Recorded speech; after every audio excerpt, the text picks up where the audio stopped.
Это 12-й форум молодых писателей. Он несколько лет назад свои границы расширил. Это форум не только для российских писателей, это форум для, будем говорить, не писателей, а литераторов. Да. Это форумы для зарубежных наших ребят, которые пишут на русском языке и которым требуется помощь. Мы остаемся с той же командой. Наши литературные журналы основные. Здесь присутствуют не все главные редакторы, но этих журналов, по-моему, у нас 14. К нам еще присоединилась «Звезда», Санкт-Петербургский журнал, и «Нева», тоже Санкт-Петербургский журнал. В этом году у нас подали заявки 550 авторов из 67 регионов страны, из 16 стран зарубежья. Но это прежде всего страны СНГ, Украина, Белоруссия и Казахстан. 3 такие довольно крупные группы пишущих ребят. Вообще из 550 из этих республик поступили заявки от 140 авторов. Именно поэтому мы приняли решение в этих республиках проводить еще отдельные семинары, или, как мы их называем, литературные фестивали. Вот у нас прошли в Белоруссии, прошли на Украине, и сразу после форума мы выезжаем в Казахстан с тем, чтобы провести фестиваль там. И где-то в начале декабря будет такой литературный фестиваль в Армении. Там ребята, многие пишут на русском языке, и, в общем, им требуется литературная помощь от специалистов.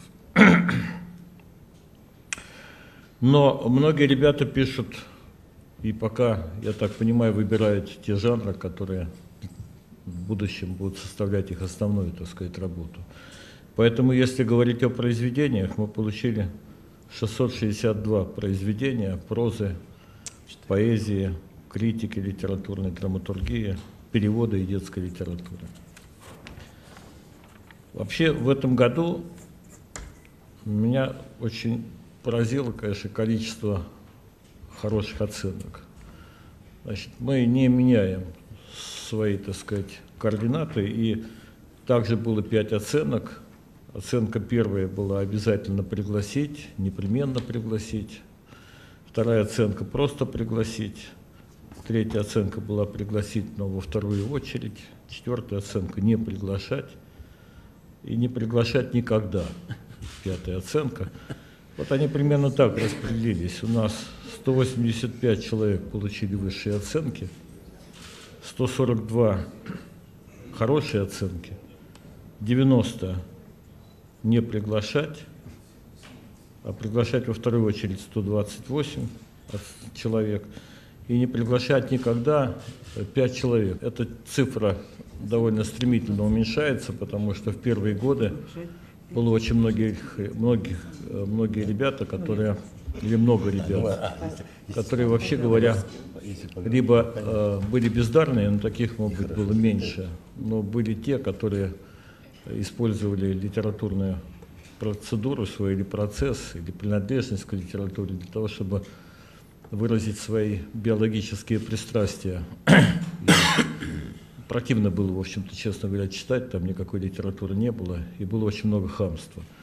Вот такой литературы становится все меньше и меньше, и постепенно она входит в поток нормальной, так сказать, классической литературы, где духовная составляющая, наверное, занимает большее место. Значит, мужского пола у нас 98, женского будет 84. Всего мы отобрали на форум молодых писателей 182 человека из 58 регионов России и 14 стран зарубежья.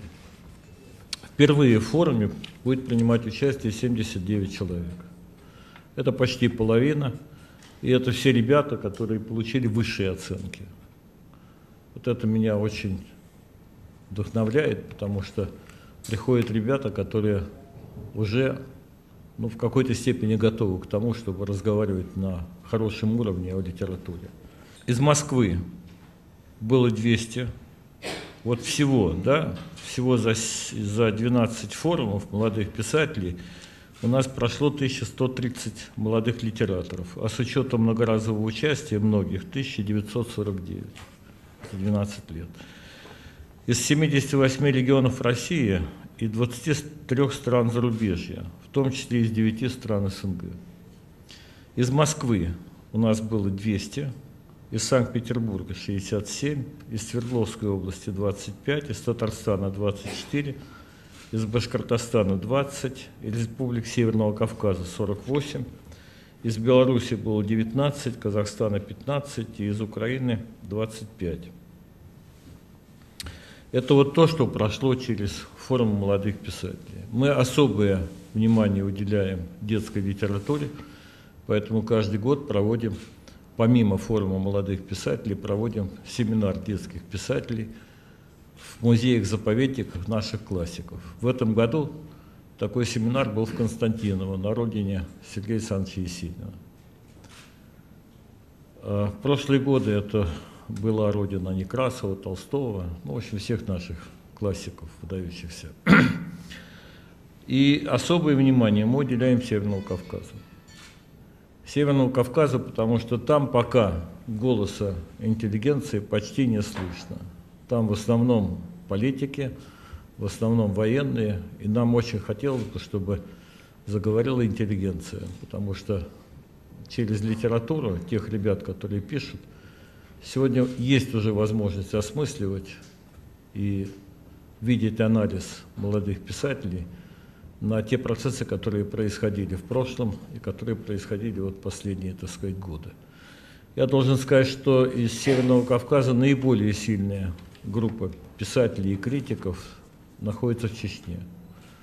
Может быть, это потому, что именно Чечня являлась, так сказать, центром всей борьбы, которая была последние годы. Там, может быть, какие-то еще причины. Вторая группа писателей очень сильная из Дагестана, послабее все остальные республики. Но, тем не менее, помощь им очень нужна, и мне кажется, она пришла вовремя, потому что на Северном Кавказе, по нашим наблюдениям, в других республиках стали забывать русский язык.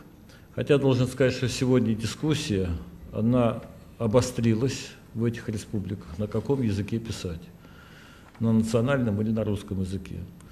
Вот эта группа, с которой мы работаем, они пишут на русском языке, но многие из них уже подумывают о том, чтобы переходить на национальные языки, потому что, как они говорят, это дает возможность более полно, насыщенно передать колорит, так сказать, обычаев Кавказа и той культуры, той истории, которой богат этот регион. Вот этот спор не прекращается, он идет не только на уровне наших кавказских республик, он идет на уровне Армении, на уровне Азербайджана, других республик, где когда-то был ведущим русский язык, и где сегодня в основном, так сказать, писатели начинают ориентироваться на западные языки. И наш фонд, в общем, тоже при поддержке Федерального агентства по печати. Я, кстати, не сказал, что мы вообще всю эту работу проводим при поддержке, очень хорошей поддержке Федерального агентства по печати и массовым коммуникациям. И последние годы нам очень сильно помогает еще Межгосударственный фонд гуманитарного сотрудничества государств-участников сотрудничества независимых государств. Я его попросту называю СНГ, фонд СНГ.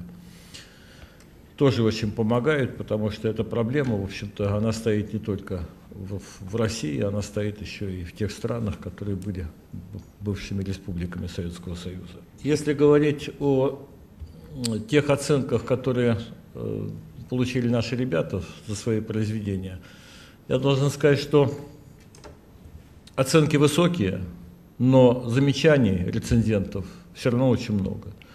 И эти замечания как раз касаются того, что этим ребятам можно и нужно помогать, и вовремя нужно помогать им, потому что это вопросы языка, это вопросы сюжета, это вопросы, так сказать, чисто литературных, так сказать, построений, которым можно при соприкосновении с нашими мастерами, а мастер-классы ведут довольно известные наши, любимые, скажем так, писатели. Для ребят это очень дорого. Очень многие наши руководители наших журналов, главные редактора, которые здесь сидят, они тоже ведут мастер-классы. И в этом плане, конечно, им еще нужна серьезная поддержка и серьезная помощь. Хотя, я еще раз говорю, они получили очень высокие оценки.